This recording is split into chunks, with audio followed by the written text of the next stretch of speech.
On our 3-year anniversary, my girlfriend posted a TikTok humiliating me in front of her friends, saying you were just my practice husband. My friends are permanent. She ditched me after to party with them. I didn't argue or beg her to stay. I just ended her practice and walked out completely. 3 years later, she's losing it seeing me happy with my successful business and my soulmate. I was folding laundry when my phone started blowing up with notifications. Like, not just a couple, I'm talking about that constant buzzing that makes you think someone died or something. So I grabbed my phone and saw all these tags on TikTok and Instagram. My girlfriend Sarah had posted this video and apparently tagged me in it. I opened it up and, man, I still get this weird feeling in my stomach thinking about it. It was her and her 3 best friends at some brunch place. The caption was 3 years with my practice husband today. And in the video, she's literally pointing the camera at a picture of us on her phone while her friends are laughing. Then she flips it back to herself and goes, "You guys know he was just practice, right? Like, you're my permanent people. He's just, until I figure out what I actually want." Her friends are dying laughing. One of them, I think it was Jessica, goes, "Oh my, does he know he's the trial run?" And Sarah just shrugs and makes this face like oops. I watched it probably 5 times trying to process what I was seeing. We'd been together for 3 years. 3 years. We'd talked about moving in together. I'd met her parents multiple times. Her mom literally asked me last month when I was going to propose. The worst part? It had like 50,000 views already. People from our college were commenting. My coworkers follow her. My sister had already texted me asking what the heck was going on. I called her. Of course it went straight to voicemail. So I texted, "We need to talk about that video." She texted back like an hour later, "It's just a joke, babe. You're being dramatic." Dramatic. Right. I drove to her apartment, which, by the way, I helped her move into. I'd painted her bathroom and assembled half her furniture. When I got there, she was getting ready to go out. Hair curled, makeup done, wearing this dress I bought her for Valentine's Day. "Oh hey," she said when I walked in with my key. "I'm going out with the girls in like 20 minutes. Sarah, we need to talk about that video." She barely looked at me while she put on earrings. "I knew you'd be weird about it. It's TikTok, Marcus. It's not that deep. Calling me your practice husband isn't that deep. It's literally just words. Everyone knows we're together." I sat down on her couch, the one where we'd watched Netflix probably 1,000 times. "Do you actually see a future with me?" That's when she finally turned around, and she had this look on her face like I was asking her to solve calculus. I mean, I don't know. We're 25, Marcus. Who thinks about forever at 25? People who've been together for 3 years usually have some idea. She rolled her eyes. Actually rolled her eyes. "Look, can we do this later? The girls are waiting for me and we made these reservations weeks ago." Sarah. What? On our anniversary, you posted a video calling me practice to thousands of strangers, and now you want to go party with your friends instead of talking about it. She grabbed her purse and checked her phone. "You're making this into such a big thing. It's one video. Get over it." That's the moment something just clicked off inside me. Not like angry clicking off. More like when you finally understand a math problem you've been struggling with. Everything just made sense suddenly. "You're right," I said. She looked surprised. "I am?" "Yeah. Practice is over." I took her spare key off my keychain and put it on her counter. Then I took my key to replace off my keys and left it next to hers. "What are you doing?" "Ending the practice round." I grabbed the hoodie I'd left there from her bedroom chair. "Good luck with whatever comes next." "Marcus, wait, are you seriously? Have fun with your friends." I left. Just like that. No big speech, no yelling, no begging her to delete the video or take it back. I got in my car and drove home.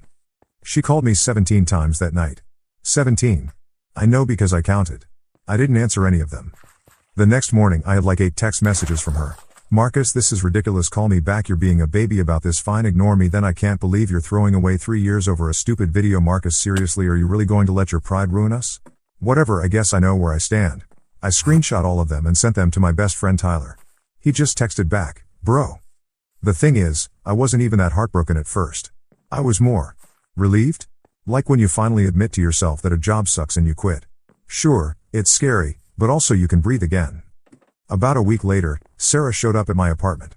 She'd been crying, you could tell because her makeup was all smudged. "Can we please talk?"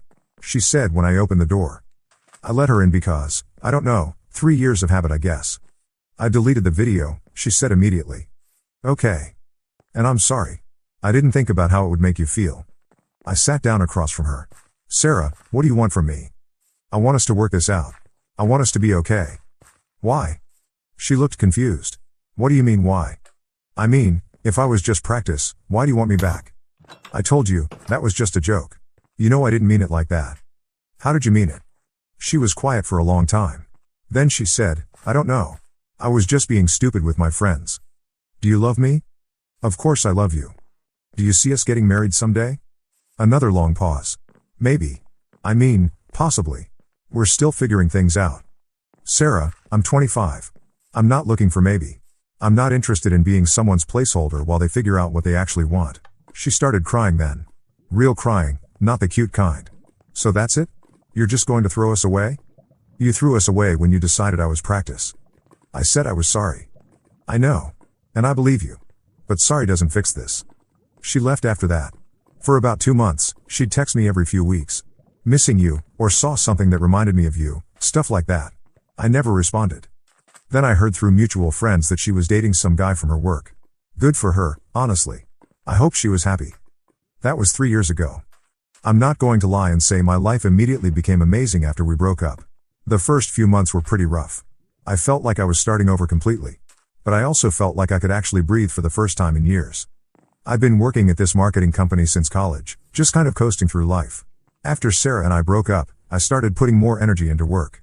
Then I realized I actually had ideas about how things could be done better. So I started staying late, volunteering for projects, actually caring about what I was doing. About a year after the breakup, my boss asked if I wanted to help start a new division focusing on social media strategy for small businesses.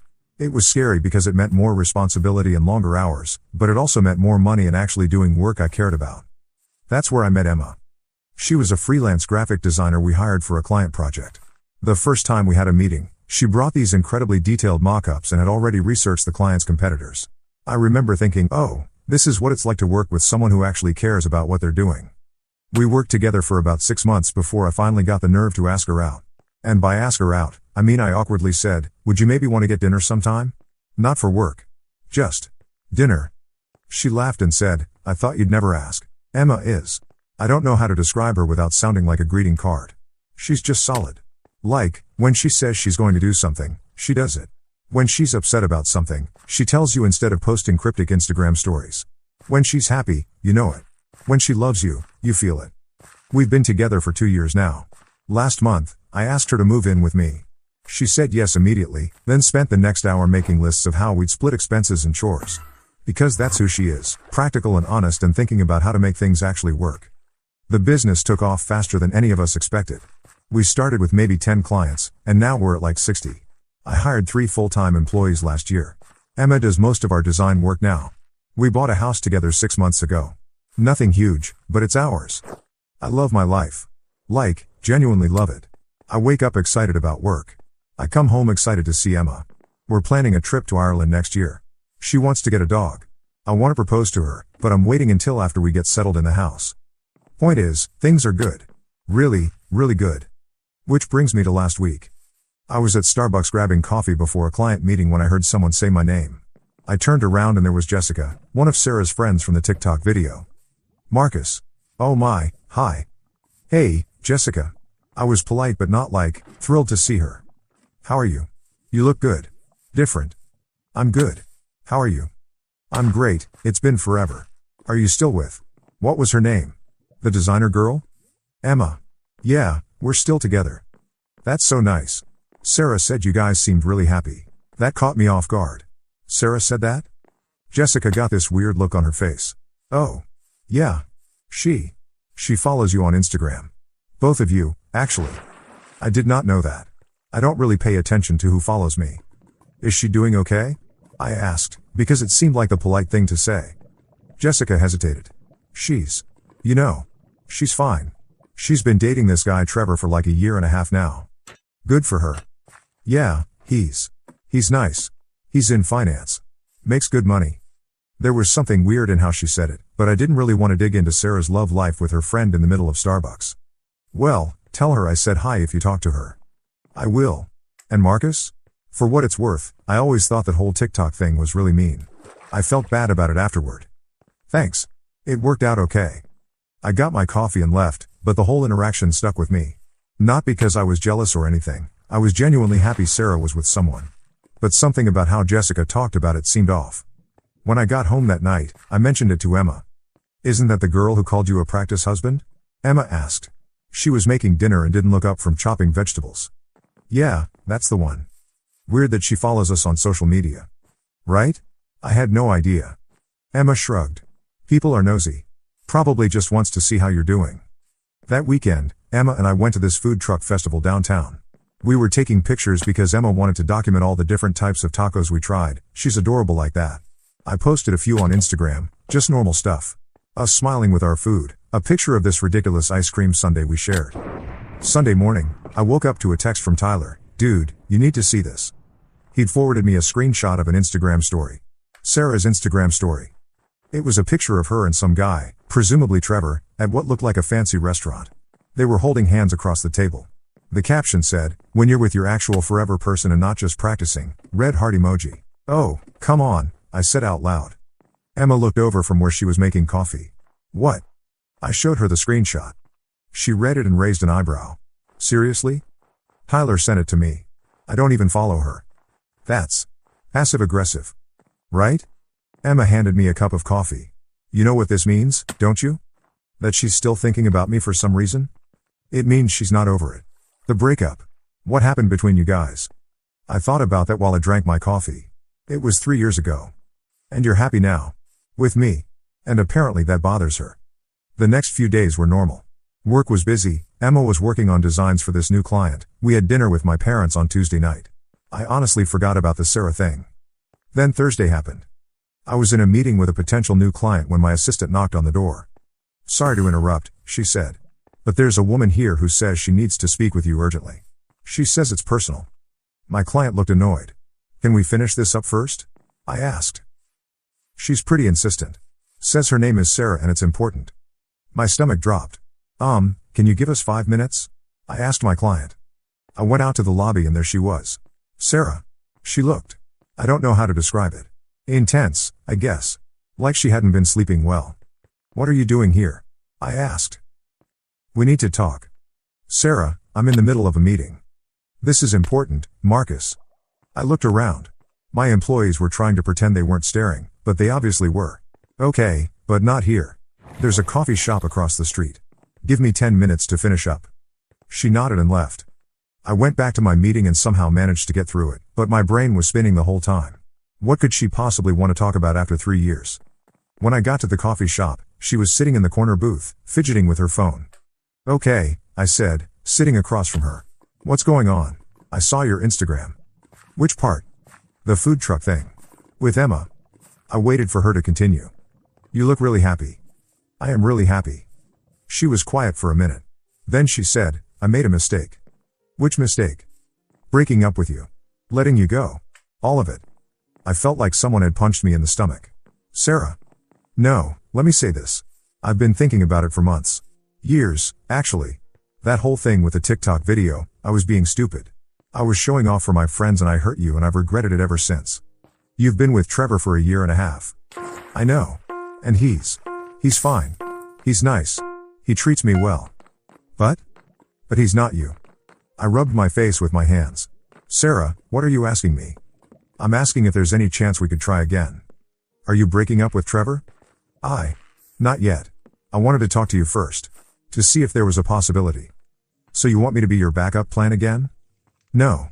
God, no. That's not what I'm saying. That's exactly what you're saying. You want to know if I'll take you back before you end things with your current boyfriend. She started crying. I miss you. I miss us. I know I messed up, but people make mistakes, right? People get second chances? Some people do. What about us?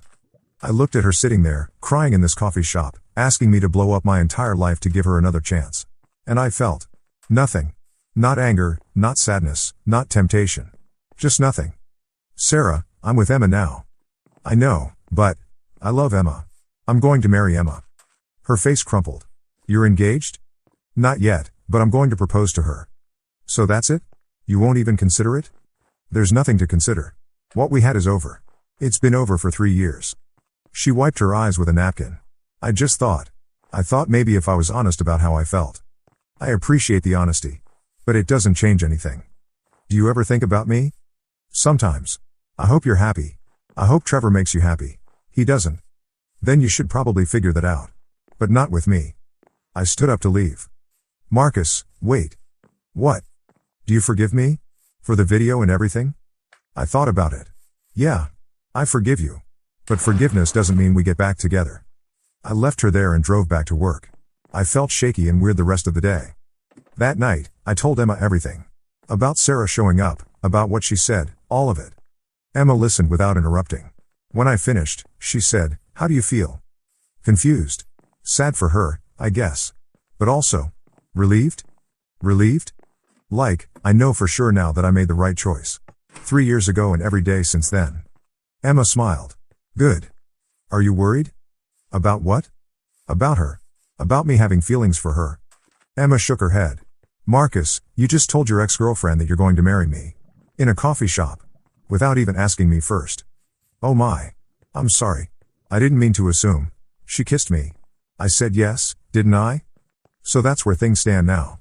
Sarah texted me a few times after that, but I didn't respond. Emma and I are looking at rings. The business is doing better than ever. Yesterday, Tyler sent me another screenshot. Sarah had posted on Facebook about being newly single and ready for a fresh start. I showed it to Emma. She just shrugged and said, "Good for her." And you know what? I agree. Good for her. I hope she finds whatever she's looking for. I hope she finds someone who makes her happy. But I also hope she stops looking for it in people who have already moved on. 3 years ago, Sarah called me her practice husband. She was right about one thing, I was practice. Practice for being the kind of partner Emma deserves. Practice for building something real with someone who wants to build it with me. The difference is, practice is over now. This is the real thing.